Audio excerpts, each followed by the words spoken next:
നമസ്കാരം, എല്ലാവർക്കും refrigeration and air കണ്ടീഷനിങ്ങിൻ്റെ revision ക്ലാസ്സിലേക്ക് സ്വാഗതം. നമ്മൾ ഫസ്റ്റ് മൊഡ്യൂളിൽ ഒരു ക്ലാസ് നമ്മൾ ഓൾറെഡി ചെയ്തിട്ടുണ്ടായിരുന്നു. അതിനകത്ത് അതായത് നമ്മൾ റെഫ്രിജറേറ്ററും ഹീറ്റ് പമ്പും അതുപോലെ തന്നെ ഹീറ്റ് എൻജിനും തമ്മിലുള്ള ഒരു കമ്പാരിസൺ വീഡിയോ ആയിരുന്നു അത്.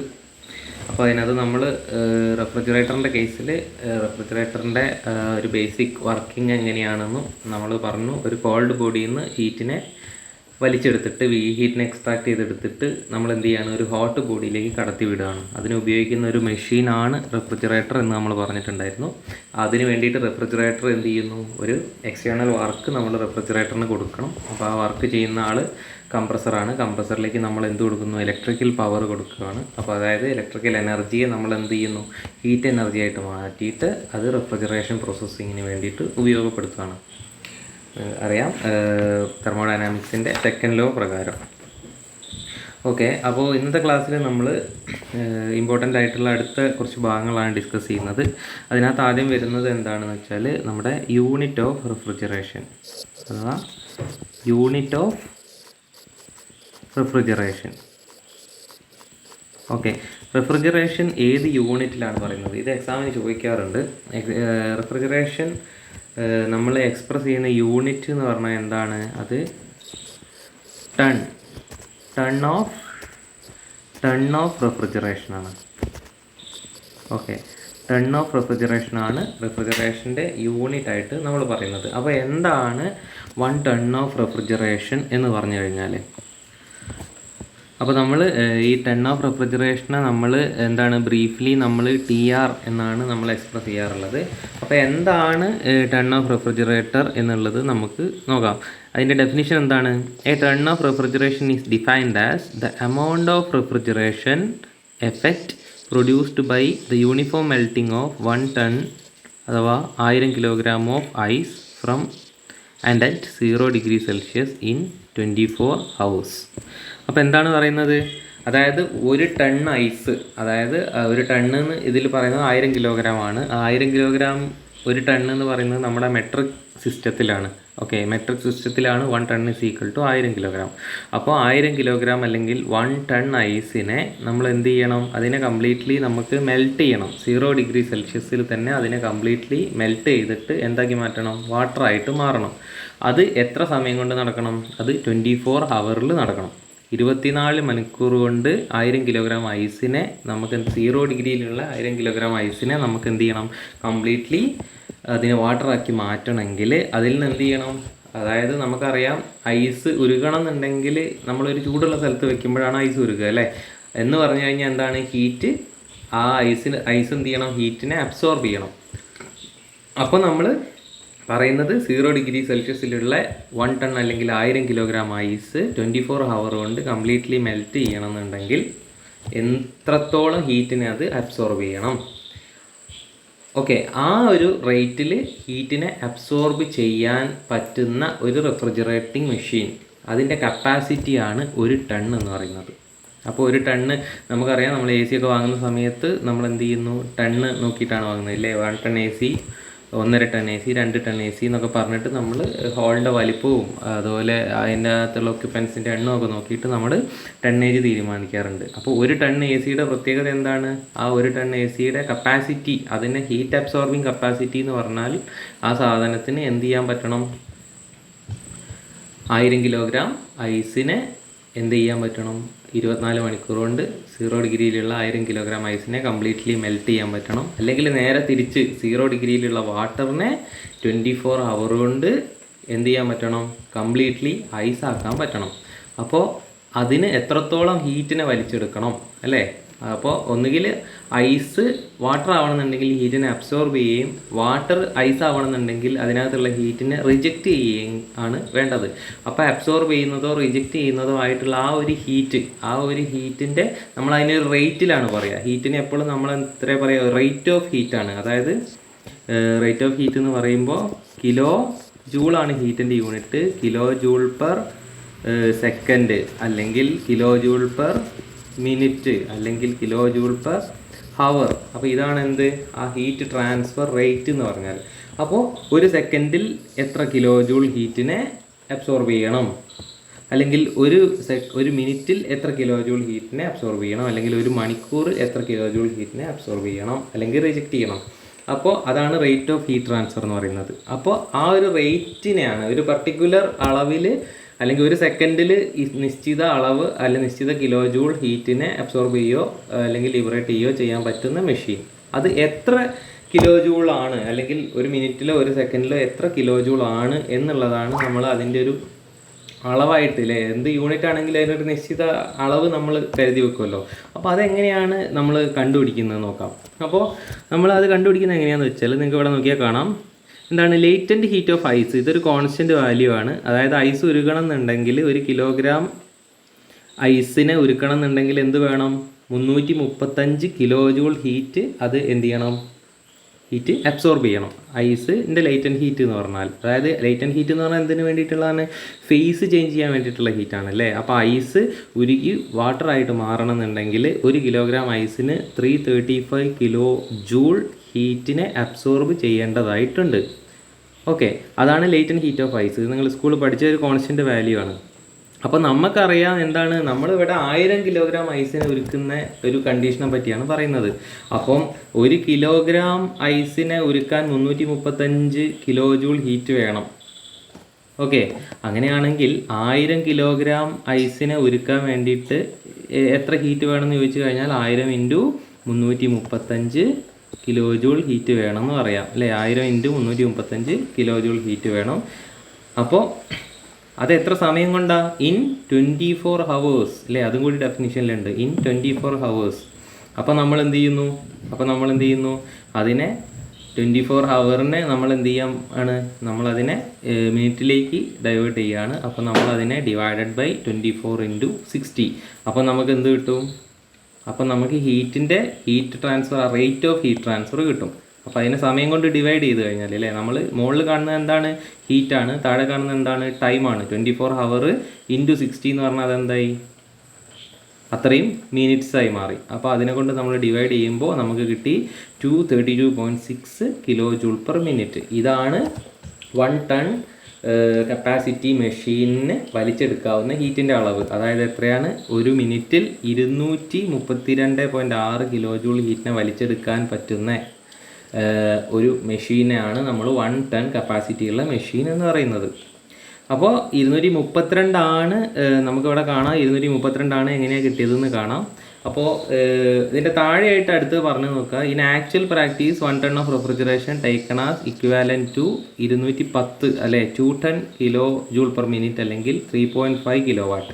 ഇതാണ് നമ്മൾ യൂഷ്വലായിട്ട് നമ്മൾ കൺസിഡർ ചെയ്യുന്നത് 1 ടൺ എന്ന് പറഞ്ഞു കഴിഞ്ഞാൽ. അപ്പോൾ എങ്ങനെ 236 ഉള്ളത് 210 മാറിയെന്ന് ചോദിച്ചു കഴിഞ്ഞാൽ, അതായത് നമ്മൾ പറഞ്ഞു 1 ടൺ എന്ന് പറയുന്നത് 1000 കിലോഗ്രാം, അതതിൻ്റെ മെട്രിക് യൂണിറ്റ് ആണ്. ഓക്കെ, മെട്രിക് യൂണിറ്റ് ഉണ്ട്. അതുപോലെ തന്നെ ഇമ്പീരിയൽ എന്ന് പറഞ്ഞൊരു യൂണിറ്റ് ഉണ്ട്. ഇമ്പീരിയൽ യൂണിറ്റിൽ 1 ടൺ എന്ന് പറഞ്ഞാൽ അത് ഏകദേശം 1016 കിലോഗ്രാമോളം വരും. ഓക്കെ, 1016 കിലോഗ്രാം വരും. പക്ഷേ US-ലുള്ള അമേരിക്കൻ സിസ്റ്റം പ്രകാരം 1 ടൺ അവർക്ക് ടണ്ണിന് TON എന്ന് മാത്രമേ ഉണ്ടാവുള്ളൂ. 1 ടൺ = എത്രയാണ്? ഏകദേശം 907 കിലോഗ്രാമാണ്. ഏകദേശം 900 റേഞ്ചിലുള്ള കിലോഗ്രാമാണ് 1 ടൺ എന്ന് പറഞ്ഞു കഴിഞ്ഞാൽ. അപ്പോൾ നമ്മൾ ഈ 1000-ന് പകരം നമ്മൾ എന്ത് ചെയ്യുക? 900 അല്ലെങ്കിൽ 907 റേഞ്ചിലുള്ള വാല്യൂ ആണ്. ആ വാല്യൂ കൊടുത്തു കഴിഞ്ഞാൽ നമുക്ക് എന്ത് കിട്ടും? ഈ 236-ന് പകരം, അതായത് 1000-നെ മാറ്റിയിട്ട് നമ്മൾ എന്ത് ചെയ്യുക? അമേരിക്കൻ സിസ്റ്റം പ്രകാരം ചെയ്യുകയാണെങ്കിൽ 1000 മാറി 907 ആയിട്ട് മാറും. അങ്ങനെ നമ്മൾ കൊടുത്തു കഴിഞ്ഞാൽ ഏകദേശം എത്ര കിട്ടും? ഏകദേശം അപ്രോക്സിമേറ്റ് വാല്യൂ 232 എന്നുള്ളത് താഴ്ന്നിട്ട് 210 കിലോ ജൂൾ പെർ മിനിറ്റ് എന്നുള്ള വാല്യൂ വരും. അപ്പോൾ ഇതാണ് എന്ത്? 1 ടൺ മെഷീൻ്റെ കപ്പാസിറ്റി എന്ന് പറഞ്ഞാൽ ഒരു മിനിറ്റിൽ 210 കിലോ ജൂൾ ഹീറ്റിനെ അബ്സോർബ് ചെയ്യാൻ പറ്റിയ അല്ലെങ്കിൽ ലിബറേറ്റ് ചെയ്യാൻ പറ്റുന്ന ഒരു മെഷീനെയാണ് നമ്മൾ എന്ത് പറയുന്നത്? 1 ടൺ മെഷീൻ എന്ന് പറയുന്നത്. അപ്പോൾ നമുക്കറിയാം അടുത്തതായിട്ട് എന്താണ്? കിലോ ജൂൾ പെർ മിനിറ്റ് അല്ലേ. കിലോ ജൂൾ പെർ മിനിറ്റിനെ നമുക്ക് എന്താക്കാം? കിലോ ജൂൾ പെർ മിനിറ്റ് ആണ് അല്ലേ, ഇതിനെ കിലോ ജൂൾ പെർ സെക്കൻഡ് ആക്കി മാറ്റാൻ വേണമെങ്കിൽ അല്ലേ. അപ്പോൾ അതായത് 210 കിലോ ജൂൾ പെർ മിനിറ്റ് ആണെങ്കിൽ 210 ഡിവൈഡഡ് ബൈ 60 ചെയ്താൽ അത് എന്തായിട്ട് മാറും, അത് കിലോ ജൂൾ പെർ സെക്കൻഡ് ആയിട്ട് മാറും. അതാണ് എന്ത് 3.5 കിലോ ജൂൾ പെർ സെക്കൻഡ്. നമ്മളെ ജൂൾ പെർ സെക്കൻഡ്, ജൂള് എന്ന് പറഞ്ഞാൽ എന്താണ്, ജൂള് എന്ന് പറഞ്ഞാൽ എനർജി അല്ലെങ്കിൽ വർക്കാണ്. ആ വർക്ക് ഒരു യൂണിറ്റ് സമയത്ത് ചെയ്യുന്ന വർക്കിനെയാണ് നമ്മൾ എന്ത് പറയുക, പവർ എന്ന് പറയുക. അപ്പോൾ ഈ value 3.5 kilo joule per second എന്ന് പറഞ്ഞാൽ എത്രയാണ്, 3.5 കിലോ വാട്ട്. അപ്പോൾ നിങ്ങൾ ഈ ഒരു വാല്യൂസ് നിങ്ങൾ കൃത്യമായിട്ട് ഓർത്ത് വെക്കുക. എന്താണ്, 1 ടൺ ഈസ് ഈക്വൽ ടു എത്രയാണ്, 1 ടൺ മെഷീൻ്റെ കപ്പാസിറ്റി എന്ന് പറഞ്ഞാൽ അത് 210 കിലോ ജൂൾ പെർ മിനിറ്റ് ആണ്. ഒരു മിനിറ്റിൽ 210 കിലോ ജൂൾ ഹീറ്റിനെ ലിബറേറ്റ് ചെയ്യാനോ അല്ലെങ്കിൽ അബ്സോർബ് ചെയ്യാനോ പറ്റുന്ന മെഷീനാണ് 1 ടൺ മെഷീൻ. അതിനെ നമ്മൾ പെർ സെക്കൻഡിലാക്കുന്ന സമയത്ത് 210/60 വരുന്ന സമയത്ത് 3.5 കിലോ ജൂൾ പെർ സെക്കൻഡ് എന്ന് പറയും. അത് തന്നെയാണ് എന്ത് 3.5 കിലോ വാട്ട് എന്ന് പറയുന്നത്. വാട്ട് എന്ന് പറഞ്ഞാൽ എന്താണ്, ജൂൾ പെർ സെക്കൻഡ് ആണ്. അപ്പോൾ നിങ്ങൾ ഈ ഒരു വാല്യൂസ് നിങ്ങൾ ഓർത്ത് വെക്കണം. ഈ ഒരു വാല്യൂ നിങ്ങൾക്ക് പ്രോബ്ലം ചെയ്യുന്ന സമയത്ത്, കാർനോട്ട് സൈക്കിളിൻ്റെ പ്രോബ്ലം ഉണ്ട്, അതിൻ്റെ സമയത്ത് നിങ്ങൾക്ക് ആവശ്യം വരും. ഓക്കെ, അടുത്തതായിട്ടുള്ള ഒരു പ്രധാനപ്പെട്ട ടേമാണ് ഈ ഒരു കോഎഫിഷ്യൻ്റ് ഓഫ് പെർഫോമൻസ് അഥവാ COP എന്ന് പറയുന്നത്. നമ്മൾ ലാസ്റ്റ് ക്ലാസ്സിൽ ആ റെഫ്രിജറേറ്ററും ഹീറ്റ് പമ്പും ഒക്കെ കമ്പയർ ചെയ്ത സമയത്ത് നമ്മളതിൻ്റെ COP കമ്പയർ ചെയ്തിട്ടുണ്ടായിരുന്നു. അവിടെ നമ്മൾ പറഞ്ഞിട്ടുണ്ട് COP എന്ന് പറഞ്ഞാൽ എന്താണ്, COP എന്ന് പറഞ്ഞാൽ റെഫ്രിജറേറ്റിംഗ് എഫക്റ്റ്. എന്താണ് റെഫ്രിജറേറ്റിംഗ് എഫക്റ്റ്, നമുക്കതിനെ Q എന്ന് വിളിക്കാം, ചിലപ്പോൾ N എന്ന് അടയാളപ്പെടുത്താറുണ്ട്, Q എന്ന് അടയാളപ്പെടുത്താറുണ്ട്, N എന്ന് അടയാളപ്പെടുത്താറുണ്ട്, ഡിവൈഡഡ് ബൈ വർക്ക് ഡൺ. അതായത് റെഫ്രിജറേറ്റിംഗ് എഫക്റ്റ് എന്ന് പറഞ്ഞാൽ എന്താണ്, അതായത് ഒരു റെഫ്രിജറേറ്ററിന് നമ്മൾ എന്ത് ചെയ്യണം, കോൾഡ് സ്പേസിൽ നിന്ന് ഹീറ്റിനെ വലിച്ചെടുക്കണം എന്ന് പറഞ്ഞു അല്ലേ. അങ്ങനെ കോൾഡ് സ്പേസിൽ നിന്ന് ഹീറ്റിനെ എത്രത്തോളം ഹീറ്റിനെ വലിച്ചെടുക്കാം, അതാണ് എന്ത് റെഫ്രിജറേറ്റിംഗ് എഫക്റ്റ് എന്ന് പറയുന്നാൽ. അപ്പോൾ amount of heat extracted in the refrigerator, അല്ലെങ്കിൽ എമൗണ്ട് ഓഫ് റെഫ്രിജറേഷൻ പ്രൊഡ്യൂസ്ഡ്, അല്ലെങ്കിൽ കപ്പാസിറ്റി ഓഫ് റെഫ്രിജറേഷൻ. നമ്മൾ പറഞ്ഞില്ലേ, ടൺ എന്ന് പറഞ്ഞ് സൂചിപ്പിക്കുന്നത് എന്താണ്, എത്രത്തോളം ഹീറ്റിനെ വലിച്ചെടുക്കാൻ പറ്റും എന്നുള്ളതാണ് അല്ലേ. അത് ഒരു മിനിറ്റിൽ 210 കിലോ ജൂൾ ഹീറ്റിനെ വലിച്ചെടുക്കാൻ പറ്റുമെങ്കിൽ അത് 1 ടൺ ആണ്.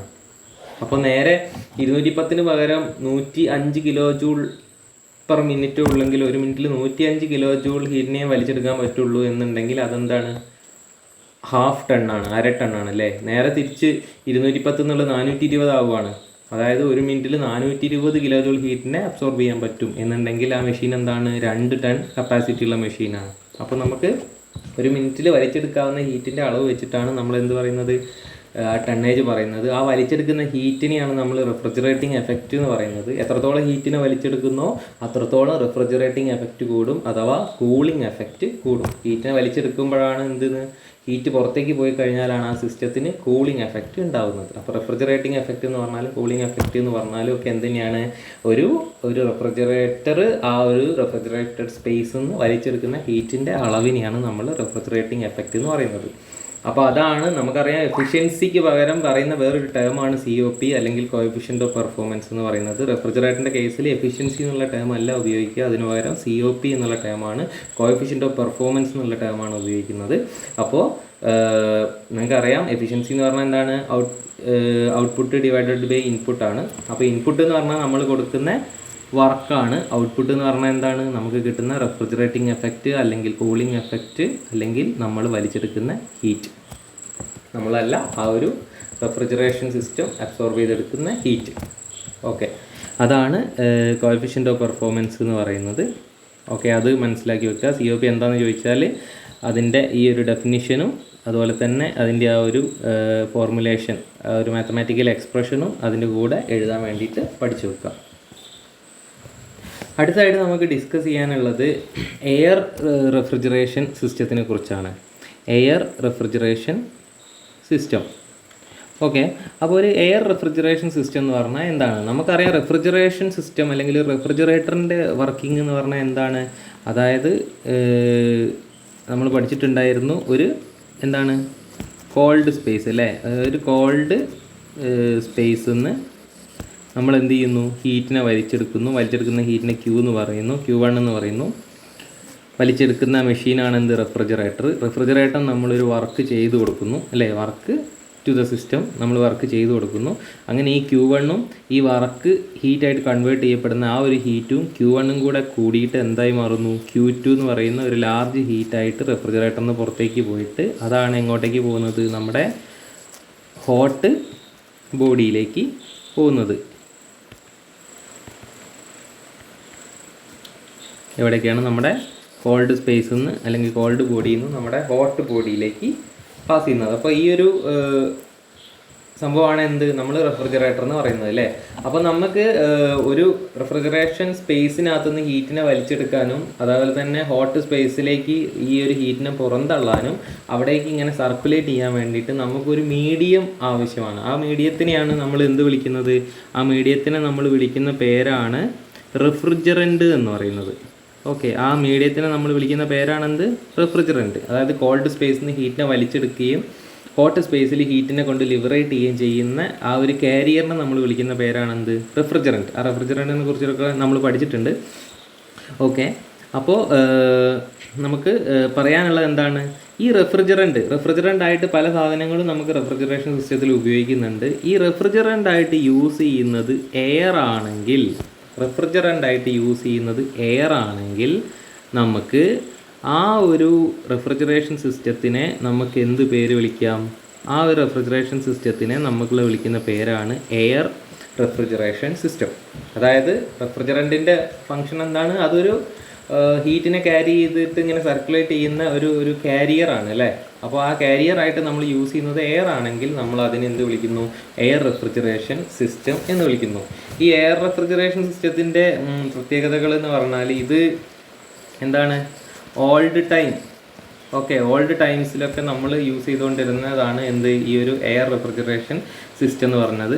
അന്ന് അങ്ങനെ യൂസ് ചെയ്യാൻ കാരണം റെഫ്രിജറൻറ്റിനെ കുറിച്ച് കൂടുതൽ പഠനങ്ങളൊന്നും നടക്കാത്ത കാലത്ത് ഈ എയറിൻ്റെ പ്രത്യേകത എന്താണ്, എയർ എന്ന് പറയുന്നത് എന്താണ്, അത് ഫ്രീലി അവൈലബിൾ ആയിരുന്നു.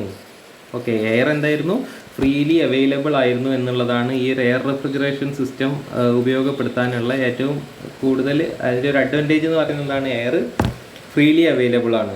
പിന്നെ ഈ ഒരു സിസ്റ്റത്തിനകത്ത് ഫേസ് ചേഞ്ച് എന്ന് പറയുന്ന പരിപാടികളൊന്നും നടക്കുന്നില്ല. കാരണം എയർ ഹീറ്റിനെ വലിച്ചെടുക്കുന്ന സമയത്തും വലിച്ചെടുത്തതിന് ശേഷവും അതുപോലെ തന്നെ ആ വലിച്ചെടുത്ത ഹീറ്റിനെ പുറത്ത് വിട്ടതിന് ശേഷവും ഒക്കെ അതിന് മുമ്പും ശേഷവും ഒക്കെ എന്ത് തന്നെയാണ്, എയർ ആയിട്ട് തന്നെയാണ് നിൽക്കുന്നത്. അതിനകത്ത് എന്തില്ല, ഫേസ് ചേഞ്ച് ഒന്നും വരുന്നില്ല. ഫേസ് ചേഞ്ച് ഒന്നും വരാത്തത് കൊണ്ട് തന്നെ നമുക്ക് എന്താണ്, ഒരുപാട് കോംപ്ലിക്കേഷനും കാര്യങ്ങളൊന്നും ആ സിസ്റ്റത്തിൽ വരുന്നില്ല. ഫേസ് ചേഞ്ച് ഇല്ലാത്തതുകൊണ്ട് തന്നെ എന്താണ്, ഫുള്ളി അതൊരു ഗ്യാഷ്യസ് സ്റ്റേറ്റിലാണെന്ന് പറയാം. അതെന്താണ്, ഒരു ഗ്യാഷ്യസ് സ്റ്റേറ്റിലാണെന്ന് പറയാം. അപ്പോൾ നിങ്ങളൊരു എയർ റെഫ്രിജറേഷൻ സിസ്റ്റം എക്സ്പ്ലെയിൻ ചെയ്യാൻ പറയുകയാണെങ്കിൽ അതിനെക്കുറിച്ച് പറയേണ്ട കുറച്ച് പോയിന്റ്സ് ആണ് ഞാനിപ്പോൾ പറഞ്ഞു വരുന്നത്. പിന്നെ ഇതൊക്കെ ഇതിൻ്റെ അഡ്വാൻറ്റേജസ് ആയിട്ട് നമുക്ക് പറയാം അല്ലേ. ഇതൊക്കെ എന്താണ്, ഇതിൻ്റെ അഡ്വാൻറ്റേജസ് ആണ്. പക്ഷേ അതിന് നമുക്ക് കുറച്ച് ഡിസഡ്വാൻറ്റേജസ് ഉണ്ട് ഈ എയർ റെഫ്രിജറേഷൻ സിസ്റ്റം ഉപയോഗിക്കുന്നത്. എന്തൊക്കെയായിരിക്കും ആ ഡിസഡ്വാൻറ്റേജസ് നോക്കാം. ഓക്കെ, ഈ എയർ റെഫ്രിജറേഷൻ സിസ്റ്റത്തിൻ്റെ പ്രത്യേകത എന്താണെന്ന് വെച്ചാൽ ഫേസ് ചേഞ്ച് ഒന്നും വരാത്തത് കൊണ്ട് തന്നെ അതിന് ലോ ഹീറ്റ് ക്യാരിയിങ് കപ്പാസിറ്റി ആയിരിക്കും ഉണ്ടാവുക. അതായത് ഫേസ് ചേഞ്ച് ചെയ്യുമ്പോൾ വലിച്ചെടുക്കുന്ന ഹീറ്റ് അഥവാ ലേറ്റൻറ്റ് ഹീറ്റ് വലിച്ചെടുക്കുന്ന സമയത്തോ പുറത്തു വിടുന്ന സമയത്തോ ആണ് നമുക്കൊരു ലാർജ് എമൗണ്ട് ഓഫ് ഹീറ്റിനെ നമുക്ക് എന്ത് ചെയ്യാൻ പറ്റുന്നത്, അങ്ങോട്ടും ഇങ്ങോട്ടൊക്കെയും ഇങ്ങനെ ട്രാൻസ്ഫർ ചെയ്യാൻ പറ്റുന്നത്. അപ്പോൾ ഫേസ് ചേഞ്ച് വരാത്തത് കൊണ്ട് തന്നെ ലേറ്റൻറ്റ് ഹീറ്റ് എന്ന് പറഞ്ഞൊരു സംഭവം ഈ ഒരു എയർ റെഫ്രിജറേഷനിൽ വരുന്നില്ല. അതുകൊണ്ട് തന്നെ അതിൻ്റെ ഹീറ്റ് ക്യാരിയിങ് കപ്പാസിറ്റി കുറവായിരിക്കും. അപ്പോൾ നമുക്കറിയാം COP എന്ന് പറയുന്ന ഒരു ടേം അല്ലേ. COP എന്ന് പറഞ്ഞാൽ എന്തായിരുന്നു, നമ്മൾ വലിച്ചെടുക്കുന്ന ഹീറ്റ്. COP എന്ന് പറഞ്ഞാൽ എന്താണ്, നമ്മൾ വലിച്ചെടുക്കുന്ന ഹീറ്റ്. അതായത് ഈ വലിച്ചെടുക്കുന്ന Q1 എന്ന് പറയുന്നതാണ് നമ്മളെ വലിച്ചെടുക്കുന്ന ഹീറ്റ് അഥവാ ഔട്ട്പുട്ട്. ഈ Q1 ഡിവൈഡഡ് ബൈ W ആണ് നമ്മുടെ എന്തെന്ന് പറയുന്നത്, COP എന്ന് പറയുന്നത്. അപ്പോൾ നമ്മൾ ഇപ്പോൾ പറഞ്ഞു എയർ റെഫ്രിജറേഷൻ സിസ്റ്റത്തിൽ ഫേസ് ചേഞ്ച് നടക്കാത്തത് കൊണ്ട് തന്നെ വലിച്ചെടുക്കുന്ന ഹീറ്റിൻ്റെ അളവ് കുറവാണ്, ഹീറ്റ് ക്യാരിയിങ് കപ്പാസിറ്റി കുറവാണ്. അപ്പോൾ Q1ൻ്റെ അളവ് എന്ത് ചെയ്യും, കുറയും. Q1 കുറഞ്ഞു കഴിഞ്ഞാൽ സ്വാഭാവികമായിട്ട് എന്ത് സംഭവിക്കും, Q1 കുറഞ്ഞു കഴിഞ്ഞാൽ അതിന് കറസ്പോണ്ടിങ് ആയിട്ട് Q1 റെഡ്യൂസ് ചെയ്താൽ ഇവിടെ COPയും കുറയും. കാരണം രണ്ടും എന്താണ്, Q1 നമ്മുടെ ന്യൂമറേറ്ററിലുള്ള വാല്യൂ ആണ്, Q1 കുറഞ്ഞാൽ COP കുറയുന്നതായിട്ട് കാണാം. അപ്പോൾ നമുക്ക് എന്ത് പറയാൻ പറ്റും? നമുക്ക് അടുത്ത പോയിൻ്റായിട്ട് പറയാൻ പറ്റും, ഇതിന് ഹീറ്റ് ക്യാരിങ് കപ്പാസിറ്റി കുറവായതുകൊണ്ട് തന്നെ അതിൻ്റെ COP എന്തായിരിക്കും? COP കുറവായിരിക്കും. അതുപോലെ തന്നെ ഈ കംപ്രസ് ചെയ്യേണ്ടത് എയറിനെ ആയതുകൊണ്ട് എയറിനെ കംപ്രസ് ചെയ്യുക എന്ന് പറഞ്ഞാൽ ഒരുപാട് പവർ ഇൻപുട്ട് നമ്മൾ കൊടുക്കേണ്ടി വരും. കംപ്രസ് ചെയ്യാൻ ഏറ്റവും എളുപ്പമുള്ളത് ഇൻകംപ്രസിബിൾ ആയിട്ടുള്ള ലിക്വിഡിനെയാണ്. ലിക്വിഡ് എപ്പോഴും ഇൻകംപ്രസിബിൾ ആണ്. അതുകൊണ്ട് തന്നെ അതിനെ കംപ്രസ് ചെയ്യുക എന്ന് പറഞ്ഞാൽ ഒരുപാട് പവർ റിക്വയർമെൻറ്റ് ആവശ്യമില്ല. അല്ലെങ്കിൽ പവർ വേണ്ട എന്നല്ല, എയറിനെ കംപ്രസ് ചെയ്യുന്ന, കാരണം എയറിനെ നമ്മൾ കംപ്രസ് ചെയ്താലും അതിൻ്റെ എന്താണ്, അതിൻ്റെ ഇങ്ങനെ കംപ്രസ് ചെയ്ത് അതിൻ്റെ മോളിക്യൂൾസ് അടുത്തടുത്ത് വരികയാണ് അല്ലേ. നമ്മൾ കൊടുക്കുന്ന പ്രഷറിൽ ഒരുപാട് എന്താണ്, നമ്മൾ ഉദ്ദേശിച്ച ഒരു ടെമ്പറേച്ചർ റൈസ് ഒന്നും പെട്ടെന്ന് തന്നെ അതിനകത്ത് ഉണ്ടാവില്ല. പ്രഷർ റൈസ്, ടെമ്പറേച്ചർ റൈസ് ഉണ്ടാവില്ല. അതുകൊണ്ട് തന്നെ പവർ റിക്വയർമെൻറ്റ് എന്തായിരിക്കും? ഹൈ ആയിരിക്കും. High power requirements. അപ്പോൾ ഇങ്ങനെയുള്ള കുറേ ബുദ്ധിമുട്ടുകളും എയർ റെഫ്രിജറേഷൻ മൂലമുണ്ട്. അപ്പോൾ നമ്മൾ അടുത്തതായിട്ട്, ഇതൊക്കെ ഒരു കോമൺ കാര്യമാണെങ്കിലും നമുക്ക് അടുത്തതായിട്ട് പറയാനുള്ളത് ഈ എയർ റെഫ്രിജറേഷൻ സിസ്റ്റം വെച്ചിട്ട് വർക്ക് ചെയ്യുന്ന 2 തെർമോഡൈനാമിക് സൈക്കിൾസ് ആണ് നമുക്ക് എക്സ്പ്ലെയിൻ ചെയ്യാനുള്ളത്. അതിലൊന്ന് കാർനോട്ട് സൈക്കിൾ അല്ലെങ്കിൽ റിവേഴ്സ്ഡ് കാർനോട്ട് സൈക്കിൾ, രണ്ടാമത്തത് എന്താണ്? Bell Coleman cycle. ആ ഒരു 2 സൈക്കിൾസ്, അതിൻ്റെ ഫേസ് ഡയഗ്രാം, അതുപോലെ TSPV ഡയഗ്രാംസ്, അതിൻ്റെ COP കണ്ടുപിടിക്കുന്ന വരെയുള്ള കാര്യങ്ങൾ നിങ്ങൾക്ക് പരീക്ഷയ്ക്ക് ചോദിക്കാറുണ്ട്, 8 മാർക്കിന് ചോദിക്കാറുണ്ട്. അപ്പോൾ അതിൽ കാർനോട്ട് സൈക്കിളുമായിട്ട് ബന്ധപ്പെട്ടിട്ടും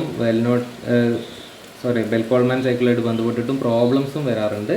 അപ്പോൾ നമ്മൾ Carnot cycle, bell Coleman cycle discuss ചെയ്യണം. അതുപോലെ തന്നെ കാർനോട്ട് സൈക്കിളുമായിട്ട് ബന്ധപ്പെട്ടിട്ട് വന്നുകൊണ്ടിരിക്കുന്ന പ്രോബ്ലംസ്, വലിയ കോംപ്ലിക്കേഷൻ ഇല്ലാത്ത പ്രോബ്ലംസും നമുക്ക് ഈ ക്ലാസ്സിൽ ഡിസ്കസ് ചെയ്യേണ്ടതുണ്ട്. അപ്പോൾ നിങ്ങൾ ഈ ചിത്രത്തിൽ കാണുന്നതാണ് എന്ത്?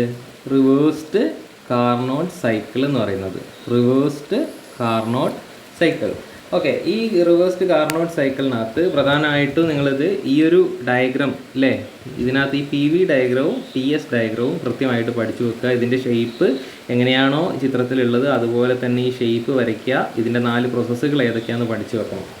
ഓക്കെ, അപ്പോൾ ഇത് കൃത്യമായിട്ട് വരച്ച് വെച്ചെങ്കിലേ നിങ്ങൾ ആ മാർക്ക് സ്കോർ ചെയ്യാൻ പറ്റുള്ളൂ. അതുകൊണ്ട് ഷേപ്പ് ഒന്നും മാറിപ്പോവാതെ ഐസെൻട്രോപ്പിക് കംപ്രഷൻ, ഓക്കെ, ഇങ്ങനെ 4 പ്രോസസ്സുകളുണ്ട്. അത് നമുക്ക് ഡിസ്കസ് ചെയ്യാം. ഓക്കെ, അപ്പോൾ അതിനകത്ത് 4 പ്രോസസ്സുകളാണ് കാര്യമായിട്ടുള്ളത്. അപ്പോൾ നോക്കുക, 1 to 2. ഓക്കെ, 1 to 2 എന്താണ് പ്രോസസ്സ്? 1 to 2 എന്ന് പറഞ്ഞാൽ അതെന്താണ്? ഐസെൻട്രോപ്പിക് കംപ്രഷനാണ്. എന്താണ്? Isentropic compression. 1 to 2 isentropic compression. അത് കഴിഞ്ഞ് 2 to 3. 2 to 3 എന്താണ്? അത് ഐസോതെർമൽ കംപ്രഷനാണ്. 2 to 3 എന്താണ്? ഐസോതെർമൽ കംപ്രഷനാണ്. അപ്പോൾ 2 കംപ്രഷൻ പ്രോസസ്സാണ് വരുന്നത്. ഒരെണ്ണം എന്താണ്? ഐസെൻട്രോപ്പിക് കംപ്രഷനാണ്, കോൺസ്റ്റൻ്റ് എൻട്രോപ്പിയാണ്. അടുത്തത് ഐസോതെർമൽ കംപ്രഷനാണ്. അപ്പോൾ നമ്മൾ 1 to 2 ആയി, അതുപോലെ തന്നെ 2 to 3 ആയി. ഇനി നമ്മൾ തിരിച്ച് എങ്ങോട്ടേക്ക് വരുന്നു? 3 to 4 എന്ന് പറഞ്ഞിട്ട് വരുന്നു. 3 to 4 എന്താണ്? 3 to 4 എന്താണ്? 3 to 4 ഇതിൻ്റെ നേരെ റിവേഴ്സാണ്. എന്താണ്? 1 to 2 നമുക്ക് കാണാമല്ലേ, 1 to 2 ഇങ്ങനെയാണ് പോകണമെങ്കിൽ 3 to 4 അതിൻ്റെ നേരെ ഓപ്പോസിറ്റാണ്. ഡയറക്ഷൻ മാത്രമേ മാറുള്ളൂ, ഗ്രാഫിൻ്റെ ഷേപ്പ് ഒന്നും മാറുന്നില്ല. അപ്പോൾ തന്നെ നമുക്ക് എന്ത് പറയാം? ആ പ്രോസസ്സ് ഐസെൻട്രോപ്പിക് ആണ്. അപ്പോൾ കംപ്രഷൻ്റെ നേരെ ഓപ്പോസിറ്റ് ആയതുകൊണ്ട് നമുക്ക് എന്ത് പറയാം? ഐസെൻട്രോപ്പിക് എക്സ്പാൻഷൻ ആണ് 3 to 4. അങ്ങനെയാണെങ്കിൽ അടുത്ത ലാസ്റ്റ് ഏതാണ്? 4 to 1. ഇവിടെ നിങ്ങോട്ടേക്കുള്ള 4 to 1 ആണ് വരുന്നത്. അതെന്ന് പറഞ്ഞാൽ എന്തായിരിക്കും? ആ ഷേപ്പ് മേലുള്ള 2 to 3ൻ്റെ അതേ ഷേപ്പിലായതുകൊണ്ട് തന്നെ നമുക്കത് ഐസോതെർമൽ ആണെന്ന് പറയാം. Isothermal expansion. Okay, isothermal expansion. അപ്പോൾ ഇതാണ് ഒരു റിവേഴ്സ്ഡ് കാർനോട്ട് സൈക്കിൾസിൻ്റെ എന്താണ് 4 പ്രോസസ്സുകൾ എന്ന് പറയുന്നത്. ഇനി നിങ്ങൾക്ക് എക്സ്പ്ലെയിൻ ചെയ്യാനുണ്ടാവും ഇതിൻ്റെ COP കണ്ടുപിടിക്കാനാണ്. COP കണ്ടുപിടിക്കാൻ വേണ്ടിയിട്ട് നിങ്ങൾ ഈ 4 പ്രോസസ്സുകളുടെയും പ്രഷർ, ടെമ്പറേച്ചർ, വെലോസിറ്റിയിലുള്ള വേരിയേഷൻസ് എന്തൊക്കെയാണെന്ന് മനസ്സിലാക്കണം. എന്നിട്ട് നിങ്ങളതിൻ്റെ ഹീറ്റ് അബ്സോർപ്ഷൻ, ഹീറ്റ് റിജക്ഷൻ എവിടെയാണ് വരുന്നതെന്ന് മനസ്സിലാക്കണം. അപ്പോൾ ഇത്രയും കാര്യങ്ങളൊക്കെയാണ് അടുത്തതായിട്ടുള്ളത്. അപ്പോൾ നിങ്ങൾ ഈ ഒരു ചിത്രത്തിൽ നോക്കാം. ഓക്കെ, ഈ ഒരു ചിത്രത്തിൽ നിങ്ങൾക്ക് നോക്കാം. അപ്പോൾ ഇവിടെ കണ്ടോ, പോയിൻ്റ് 1 കറസ്പോണ്ടിങ് ആയിട്ട് നിങ്ങൾക്ക് കണ്ടോ ഇവിടെ വോളിയം V1 ഉണ്ട്, പോയിൻറ്റ് 2ന് കറസ്പോണ്ടിങ് ആയിട്ട് V2 ഉണ്ട്. അപ്പോൾ നിങ്ങൾക്ക് നോക്കിയാൽ കാണാം ഇതൊരു ഗ്രാഫ് നമ്മൾ 0 ഇങ്ങോട്ടേക്കാണ് കൂടി വരുന്നത് അല്ലേ. അങ്ങനെ കൂടി വരുന്ന സമയത്ത് നിങ്ങൾക്കറിയാം ഇവിടെ V3 ആണ് ഏറ്റവും ചെറുത്, അതിലും കൂടുതൽ V4, പിന്നെ V2, പിന്നെ V1 അല്ലേ. അപ്പോൾ V1-നേക്കാളും കുറവാണ് V2, V2-നേക്കാളും കുറവാണ് V3, V2-നേക്കാളും കുറവാണ് V4, അതിനേക്കാളും കുറവാണ് V3. അതുപോലെ തന്നെ പ്രഷറും ഗ്രാജ്വലി കുറയാണ്. 3ന് കറസ്പോണ്ടിങ് ആയിട്ട് P3 ആണ് ഏറ്റവും വലിയ പ്രഷർ, P2 ആണ് അതിൻ്റെ താഴെ, P4 ആണ് അതിൻ്റെ താഴെ, P1 ആണ് ഏറ്റവും കുറഞ്ഞ പ്രഷർ. അപ്പോൾ നമ്മൾ ഓരോ പ്രോസസ്സിൽ പ്രഷറിനും ടെമ്പറേച്ചറിനും വരുന്ന വേരിയേഷൻ എന്താണെന്ന് നമുക്ക് ഈ ഒരു ഫിഗർ നോക്കിയാൽ മനസ്സിലാവും. ഓക്കെ, നിങ്ങൾ കാണാതെ പഠിക്കേണ്ട, ഇത് എഴുതുന്ന സമയത്ത് ഈ ഫിഗർ വരയ്ക്കാൻ പഠിച്ചാൽ ഫിഗർ നോക്കിയിട്ട് ബാക്കിയൊക്കെ ഉണ്ടാക്കാൻ പറ്റും. അപ്പോൾ അതുപോലെ തന്നെ ഇതിൻ്റെ ടെമ്പറേച്ചർ എൻട്രോപ്പി TS ഡയഗ്രം വരയ്ക്കുന്ന സമയത്ത് നിങ്ങൾക്ക് നോക്കിയാൽ കാണാം ഒരു റെക്ടാങ്കുലർ ഷേപ്പിലാണ് വരുന്നത് അല്ലേ. 1 to 2 വെർട്ടിക്കൽ ലൈനാണ്, 2 to 3 ഹൊറിസോണ്ടൽ ലൈനാണ്. അതുപോലെ തന്നെ 3 to 4 വെർട്ടിക്കൽ, 4 to 1 ഹൊറിസോണ്ടൽ. ഈ ഒരു TS ഡയഗ്രത്തിൽ ഹൊറിസോണ്ടൽ ലൈനും വെർട്ടിക്കൽ ലൈനും എന്താണ്, സ്ട്രെയിറ്റ് ലൈൻസ് എന്ന് പറഞ്ഞാൽ ആ ഒരു പാരാമീറ്റർ അല്ലേ. ഹൊറിസോണ്ടൽ ലൈൻ എന്ന് പറഞ്ഞാൽ Y ആക്സിസിലുള്ള പാരാമീറ്റർ ആ പ്രോസസ്സിൻ്റെ സ്റ്റാർട്ടിങ്ങിലും എൻഡിങ്ങിലും അത് കോൺസ്റ്റൻ്റ് ആയിരിക്കും. അതായത് T2 = T3 ആയിരിക്കും എന്ന് പറഞ്ഞാൽ ടെമ്പറേച്ചർ കോൺസ്റ്റൻറ്റ്. ഓക്കെ, അതുപോലെ T1 = T4 ആയിരിക്കും. അതായത് എന്താണ്, ഇവിടെയും ടെമ്പറേച്ചർ കോൺസ്റ്റൻറ്റ്. അതുപോലെ തന്നെ ഇവിടെ വെർട്ടിക്കൽ ലൈന് വരുന്ന സമയത്ത് ഈ പോയിന്റിലെ 4ലെയും 3ലെയും എൻട്രോപ്പി കോൺസ്റ്റൻ്റ് ആയിരിക്കും. S4 = S3. അതുകൊണ്ടാണ് നമ്മൾ അതിനെ ഐസെൻട്രോപ്പിക് പ്രോസസ്സ് എന്ന് പറയുന്നത്. അതുപോലെ തന്നെ 1 to 2 എന്നുള്ള പ്രോസസ്സിൽ അത് വെർട്ടിക്കൽ ലൈൻ ആയതുകൊണ്ട് തന്നെ അതിന് കറസ്പോണ്ടിങ് ആയിട്ടുള്ള എൻട്രോപ്പി എന്ന് പറഞ്ഞാൽ നേരെ താഴേക്ക് വരുന്ന സമയത്ത് ഒരു ഒറ്റ പോയിന്റ് ആയിരിക്കും, അഥവാ S1 = S2. അതും ഐസെൻട്രോപ്പിക് പ്രോസസ്സ് ആയതുകൊണ്ടാണ് അങ്ങനെ വരയ്ക്കുന്നത്. അപ്പോൾ നിങ്ങൾ മനസ്സിലാക്കി തന്നെ വരയ്ക്കുക. 4 പ്രോസസ്സുകൾ ഇതായതുകൊണ്ട് തന്നെ ഇങ്ങനെയാണ് അതിൻ്റെ PV ഡയഗ്രവും TS ഡയഗ്രവും വരുന്നത്. അടുത്തായിട്ട് നമ്മൾ അതിനകത്ത് ഓരോ പ്രോസസ്സും ഒന്ന് കമ്പയർ ചെയ്യുകയാണ്. ഓക്കെ, ഓരോ പ്രോസസ്സും ഒന്ന് കമ്പയർ ചെയ്യുന്ന സമയത്ത് നോക്കാം ഫസ്റ്റ് 1 to 2 ഐസെൻട്രോപ്പിക് കംപ്രഷൻ അല്ലേ. ഐസെൻട്രോപ്പിക് കംപ്രഷൻ്റെ സമയത്ത് പ്രഷറിന് എന്താണ് സംഭവിക്കുന്നത്, ടെമ്പറേച്ചറിന് എന്താണ് സംഭവിക്കുന്നത്, അതുപോലെ തന്നെ സ്പെസിഫിക് വോളിയം അതിനെന്താണ് സംഭവിക്കുന്നത് നോക്കാം. പ്രഷറിന് എന്താ സംഭവിക്കുന്നത്, 1 to 2 വരുന്ന സമയത്ത് നിങ്ങൾക്ക് കാണാം പ്രഷർ P1 നിന്ന് P2ലേക്ക് എന്ത് ചെയ്യാണ്, ഇൻക്രീസ് ചെയ്യാണ് അല്ലേ. P1 നിന്ന് P2ലേക്ക് ഇൻക്രീസ് ചെയ്യാണ്. അപ്പോൾ പ്രഷർ എന്ത് ചെയ്യാണ്, പ്രഷർ ഇൻക്രീസ് ചെയ്യാണ് P1 to P2. ഇത് നിങ്ങൾ വേർഡ്സിലൊക്കെ എഴുതി വെക്കുക, ഞാൻ ഇങ്ങനെ കാണിക്കുന്നുള്ളൂ. പ്രഷർ ഇൻക്രീസ് ചെയ്യുന്നുണ്ട്. ടെമ്പറേച്ചർ ഇവിടെ നോക്കുക, 1 നിന്ന് 2ലേക്ക് പോകുമ്പോൾ ടെമ്പറേച്ചർ T1 നിന്ന് T2ലേക്ക് എന്ത് ചെയ്യാണ്, ഇൻക്രീസ് ചെയ്യാണ്. അപ്പോൾ ടെമ്പറേച്ചർ ഇൻക്രീസ് ചെയ്യാണ് ഫ്രം T1 to T2. അടുത്തതായിട്ട് സ്പെസിഫിക് വോളിയത്തിന് എന്ത് സംഭവിക്കുന്നു, കംപ്രസ് ചെയ്യുന്ന സമയത്ത് വോളിയം കുറയാണ് ചെയ്യുക. അത് നിങ്ങൾക്ക് ഇതിൽ നോക്കിയാൽ കാണാം 1 നിന്ന് 2ലേക്ക് പോകുമ്പോൾ വോളിയം V1 നിന്ന് V2ലേക്ക് കുറയുന്നതായിട്ട് കാണാം. അപ്പോൾ നമ്മൾ വോളിയം റെഡ്യൂസ് ചെയ്യാണ് ഫ്രം V1 to V2. ഇതൊന്നും കൂടാതെ ഐസെൻട്രോപ്പിക് കംപ്രഷൻ്റെ സമയത്ത് ഹീറ്റ് ട്രാൻസ്ഫർ ഒന്നും നടക്കൂല. അതും കൂടി ഇതിൻ്റെ പ്രത്യേകതയാണ്. നോ ഹീറ്റ് ട്രാൻസ്ഫർ, ഹീറ്റ് അകത്തേക്കും ഇല്ല പുറത്തേക്കും ഇല്ല. അതുകൊണ്ടാണ് ഐസെൻട്രോപ്പിക് അല്ലെങ്കിൽ അഡയബാറ്റിക്, റിവേഴ്സിബിൾ അഡയബാറ്റിക് പ്രോസസ്സിനെയാണ് നമ്മൾ ഐസെൻട്രോപ്പിക് പ്രോസസ്സ് എന്ന് പറയുന്നത്. ഓക്കെ, അപ്പോൾ നോ ഹീറ്റ് ട്രാൻസ്ഫർ. അതുപോലെ തന്നെ പ്രഷർ, ടെമ്പറേച്ചർ, വോളിയത്തിൻ്റെ ഇൻക്രീസ് ചെയ്യാണ് ഡിക്രീസ് ചെയ്യാണ്, എവിടെ നിന്ന് എങ്ങോട്ടേക്കാണ് എന്നുള്ളതൊക്കെ നിങ്ങൾ ഇങ്ങനെ എഴുതി വെക്കാം. ഓക്കെ, അടുത്തതായിട്ട് 2 to 3 നോക്കാം. 2 to 3 എന്താണ്, ഐസോതെർമൽ കംപ്രഷൻ ആണ് അല്ലേ. ഐസോതെർമൽ കംപ്രഷനിൽ നമ്മൾ അതുപോലെ തന്നെ പ്രഷർ, ടെമ്പറേച്ചർ, വോളിയം എന്താ സംഭവിക്കുന്നത് നോക്കാം. Pressure, temperature, volume. പ്രഷർ നിങ്ങൾക്ക് നോക്കിയാൽ കാണാം P2 ഇവിടെയാണ്, P3 ഇവിടെയാണ് അല്ലേ. P2 നിന്ന് V3ലേക്ക് പോകുന്ന സമയത്ത് പ്രഷർ ഇൻക്രീസ് ചെയ്യുന്നതായിട്ട് കാണാം. ഓക്കെ, പ്രഷർ വീണ്ടും കൂടുകയാണ് ഫ്രം P2 to P3. അടുത്തതായിട്ട് ടെമ്പറേച്ചർ. പ്രഷർ കൂടുന്ന സമയത്ത് സ്വാഭാവികമായിട്ടും ടെമ്പറേച്ചർ കൂടേണ്ടതാണ്. പക്ഷേ ഇതെന്താണ്, ഐസോതെർമൽ കംപ്രഷനാണ്. ടെമ്പറേച്ചർ ഇൻക്രീസ് ചെയ്യാതെ എന്ത് ചെയ്യാണ്, കംപ്രഷൻ നടക്കുകയാണ്. ടെമ്പറേച്ചർ ഇൻക്രീസ് ചെയ്യാതെ കംപ്രഷൻ നടക്കുക എന്ന് പറഞ്ഞാൽ അവിടെ ഹീറ്റ് ട്രാൻസ്ഫർ നടക്കുന്നുണ്ടാവും. ഓക്കെ, അപ്പോൾ നമുക്കറിയാം ടെമ്പറേച്ചർ നോക്കുകയാണെങ്കിൽ T2 T3 എന്താണ്, സെയിം ആണ്. അതുകൊണ്ട് തന്നെ ടെമ്പറേച്ചറിൻ്റെ കേസിൽ നമുക്കറിയാം ടെമ്പറേച്ചർ എന്താണ്, കോൺസ്റ്റൻ്റ് ആണെന്ന് പറയാം. അഥവാ T2 = T3 ആണ്. ടെമ്പറേച്ചർ കോൺസ്റ്റൻ്റ് ആണ്, അഥവാ T2 = T3 ആണ്. ഇനി വോളിയം നോക്കുകയാണെങ്കിൽ എന്താ സംഭവിക്കുന്നത്, വോളിയത്തിനെ നമുക്ക് ഇവിടെ കാണാം V2 ന്ന് 3ക്ക് കറസ്പോണ്ടിങ് ആയിട്ട് 4ന് കറസ്പോണ്ടിങ് ആയിട്ട് 3 ഇവിടെ ഉണ്ട്. അപ്പോൾ V2 ന്ന് V3ലേക്ക് വരുമ്പോൾ വോളിയം കുറയുന്നതായിട്ട് കാണാം. അപ്പോൾ വോളിയം റെഡ്യൂസ് ചെയ്യാണ് ഫ്രം V2 to V3. പിന്നെ എന്താണ്, ഇവിടെ വെച്ചിട്ട് ഈ ഐസോതെർമൽ കംപ്രഷൻ്റെ സമയത്താണ് ഹീറ്റിനെ എന്ത് ചെയ്യുന്നത്, ഹീറ്റിനെ പുറത്തേക്ക് വിടുന്നത്. അതുപോലെ തന്നെ ഈ ഐസോതെർമൽ എക്സ്പാൻഷൻ്റെ സമയത്താണ് ഹീറ്റിനെ എന്ത് ചെയ്യുന്നത്, അകത്തേക്ക് എടുക്കുന്നത്. അതായത് ഹീറ്റ് റിജക്ഷനും ഹീറ്റ് അബ്സോർപ്ഷനും ഐസോ തെർമൽ പ്രോസസ്സിലാണ് ഹീറ്റ് എന്ത് ചെയ്യുന്നത്, അബ്സോർബ് ചെയ്യുന്നതും അതുപോലെ തന്നെ റിജക്റ്റ് ചെയ്യുന്നതും. അപ്പോൾ നമുക്ക് ഐസോതെർമൽ കംപ്രഷൻ്റെ സമയത്ത് എന്താണ്, നമുക്ക് ഹീറ്റ് റിജക്റ്റഡ് ബൈ എയർ എന്ത് ചെയ്യാണ്, ഹീറ്റിനെ റിജക്റ്റ് ചെയ്യുന്ന സ്ഥലമാണ് എന്ത്, ഐസോതെർമൽ കംപ്രഷൻ പ്രോസസ്സ്.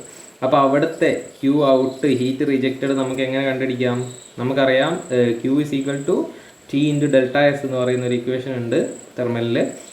അപ്പോൾ നമുക്ക് അവിടുത്തെ ടെമ്പറേച്ചർ എന്ന് പറഞ്ഞാൽ ഏതാണ്, T2 = T3 ആണ്. അതുപോലെ തന്നെ അതുകൊണ്ട് അവിടുത്തെ temperature, constant temperature T2 into അവിടുത്തെ എൻട്രോപ്പിയിൽ വരുന്ന difference higher entropy minus lower entropy. എത്രയാണ് ഹയർ എൻട്രോപ്പി, S2 ആണ്.